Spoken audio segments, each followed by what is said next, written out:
සාමාන්‍යයෙන් වෙළඳපළේ බිත්තර මිලදී ගන්නකොට සුදු පාට බිත්තර ඒ වගේම දුඹුරු පාට බිත්තර අපිට දකින්න පුළුවන්. අපි මේ කතා කරන්නේ කිකිලියන්ගේ බිත්තර පිළිබඳ. එතකොට මේ බිත්තරයක සාමාන්‍යයෙන් හැඩය ඕවලාකාර හැඩයක් තමයි තියෙන්නේ. ඒතර බලමු බිත්තරයක අභ්‍යන්තර කොටස් මොනවද? මේ කොටස් වලින් සිද්ධ වන කාර්යභාරයන් මොනවද කියලා කතා කරන්න. හොඳ අපිත් එක්ක රැඳී ඉන්න මේ වීඩියෝත් එක්ක බිත්තරයක අභ්‍යන්තර කොටස් සහ ඒවායේ කාර්යභාරයන් පිළිබඳව කතා කරන්න ඔයාලත් එක්ක දැනුම් බෙදා ගන්න. වෙළඳපොලේ අඩුම මිලට ගන්න පුළුවන් හොඳ ප්‍රෝටීන ප්‍රභවයක් තමයි සත්වමය ප්‍රෝටීන ප්‍රභවයක් තමයි බිත්තරයක් කියලා කියන්නේ. ඉතින් අපි සුදු පාට ඒ වගේම දුමුරු පාට බිත්තර වෙළඳපොලේ දැකලා තියෙනවා. අපි අද කතා කරන්න බලාපොරොත්තු වෙන්නේ මේ බිත්තරයක අභ්‍යන්තර ව්‍යුහයන් කොහොමද සකස් වෙලා තියෙන්නේ. ඒ වායේ තියෙන විශේෂ කාර්යභාරයන් මොනවද කියලා කතා කරමු. එතකොට මේ බිත්තරයක සාමාන්‍යයෙන් හැඩය ඕවලාකාර හැඩයක් තමයි පෙන්වුම් කරන්නේ.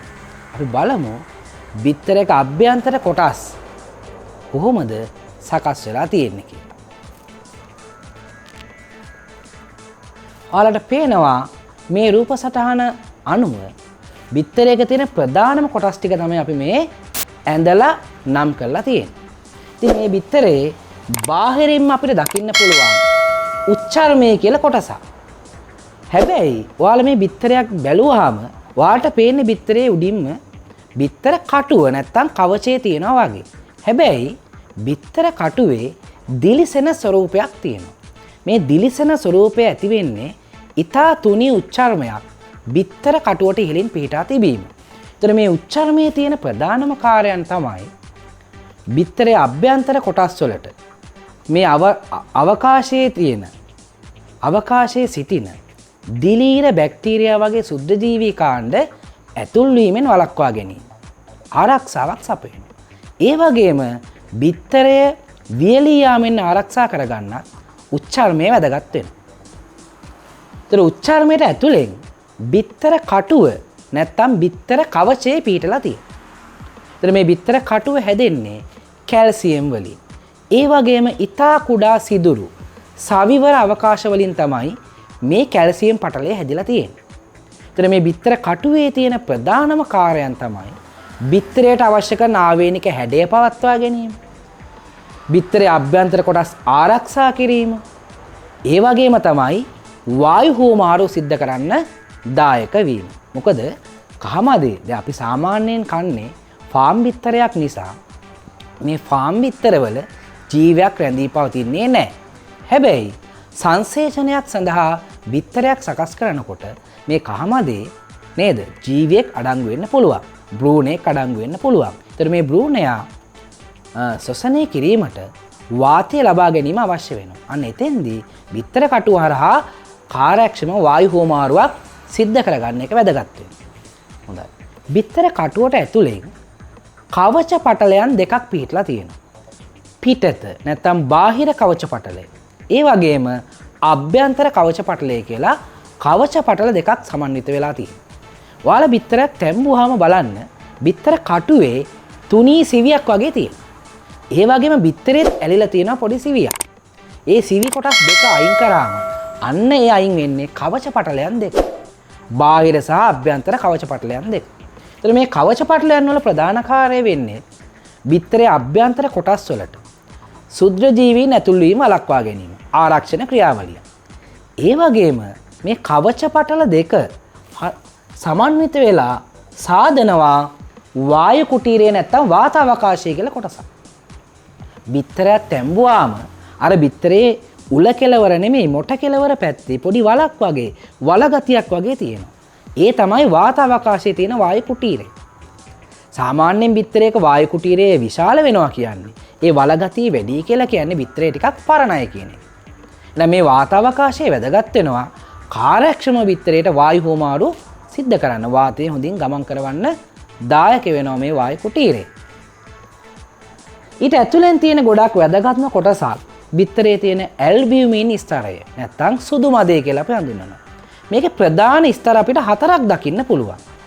බාහිර තුනී සහ ඝන ඇල්බියුමින් ස්තරය, අභ්‍යන්තර තුනී සහ ඝන ඇල්බියුමින් ස්තරය කියලා ස්තර 4කින් සමන්විත වෙනවා. සාමාන්‍යයෙන් සුදු මදයක 60% පමණ අඩංගු වෙන්නේ ඝන ඇල්බියුමින් ස්තර. ඝන ඇල්බියුමින් තමයි අඩංගු වෙන්නේ. එතන මේ සුදු මදේ වැඩි හරියක් තියෙන්නේ ප්‍රෝටීනමය කොටස්. ඇල්බියුමින් ඇතුළු ප්‍රෝටීනමය කොටස් තියෙන්නේ. එතන මේ සුදු මදේ ලිපිඩ කොලෙස්ටරෝල් අඩංගු වෙන්නේ නැහැ. අන්න ඒ නිසා කොලෙස්ටරෝල් සහිත රෝගියෙකුට උනත් බිත්තරයක සුදු මදයක් කෑවා කියලා ගැටලුවක් වෙන්නේ නැහැ. දැන් සුදු මදේ ප්‍රධානම කාර්යයන් තමයි මේ කහ මදය ගැස්සීම් වලින් ආරක්ෂා කර ගැනීම, කහ මදයට ආරක්ෂාව සැපයීම, කහ මදයට අවශ්‍ය කරන පෝෂක ලබා දීම සුදු මදය හරහා තමයි සිද්ධ වෙන්නේ. ඊළඟට වැදගත්ම කොටසක් තමයි බිත්තරයක කහ මද. ඩිම්බේ සහිත කොටස. සංසේචනයක් වෙනවා නම් පුංජන්මානුවක් ඩිම්බේ දක්වා එන්නට ඕනි. අන්න ඒක වෙන්නේ බ්ලාස්ට මඩල කියන කොටස හරහා. අපි කන ෆාම් බිත්තරයක සංසේචනයක් වෙන්නේ නැති නිසා අපි කහ මදේ ගැන හිතුවොත් මේ කහ මදේ පිටතින්ම තියෙනවා විටලීන් පටලය කියලා කොටසක්. ඒ වගේ මේ කහ මදේ ඉතා තුනී ස්තර කීපයක් අපිට දකින්න පුළුවන්. නමුත් අපි බිත්තරයක් තැම්බුවා කියලා ඒක හොඳින් බලා ගන්න හැකියාවක් අපිට ලැබෙන්නේ නැහැ. කහ මදේ ප්‍රධානම ප්‍රයෝජනය තමයි කලලයක් වර්ධනය වෙනවා නම් ඒ වර්ධනය වන කලලයට අවශ්‍ය කරන පෝෂක සැපීම තමයි කහ මදේ ප්‍රධාන කාර්යය වෙන්නේ. එහෙනම් මේ කහ මදේ කියන එක පරිපූර්ණ පෝෂක වලින් සමන්විතයි. කාබෝහයිඩ්‍රේට, ප්‍රෝටීන, ලිපිඩ, විටමින සහ කනිජ ලවණ කියන සියලුම වගේ කොටස් සමන්විත වෙලා තියෙනවා කහ මදේ තුල. එහෙනම් කහ මදේ කියන්නේ බිත්තරයක පරිපූර්ණම කොටස. මේ කහ මදය සුදු මදය තුල කහ මදේ සාමාන්‍ය සුදු මදේ මැද හරියට වෙන්න පිහිටලා තියෙන්නේ. කහ මදේ බිත්තරේ මැදින් පිහිටලා තියෙන්න වැදගත් වෙනවා මෙන්න මේ ඩිම්බ රජ්ජු නැත්තම් චතුලේසාව කියන ව්‍යුහ දෙක. ඒ ව්‍යුහයන් දෙකෙන් තමයි බිත්තරේ කහ මදේ මැදට කරලා අල්ලගෙන තියන්නේ. චතුලේසාව නැත්තම් ඩිම්බ රජ්ජුව කියන කොටස් වලින්. එහෙනම් ප්‍රධාන වශයෙන් බිත්තරයක මෙන්න මේ කොටස් ටික අපිට දකින්නට පුළුවන්.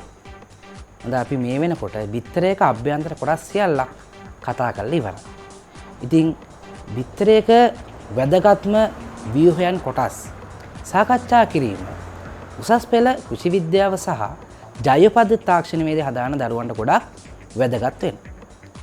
එහෙනම් අපිත් එක්ක රැඳී සිටින දිගටම මේ වගේ වටිනා වීඩියෝ තුලින් නැවතත් ඔබව සම්බන්ධ කරගන්න. ජයග්‍රාහී දවසක් ප්‍රාර්ථනා කරනවා ඔයාලා සියලු දෙනාට.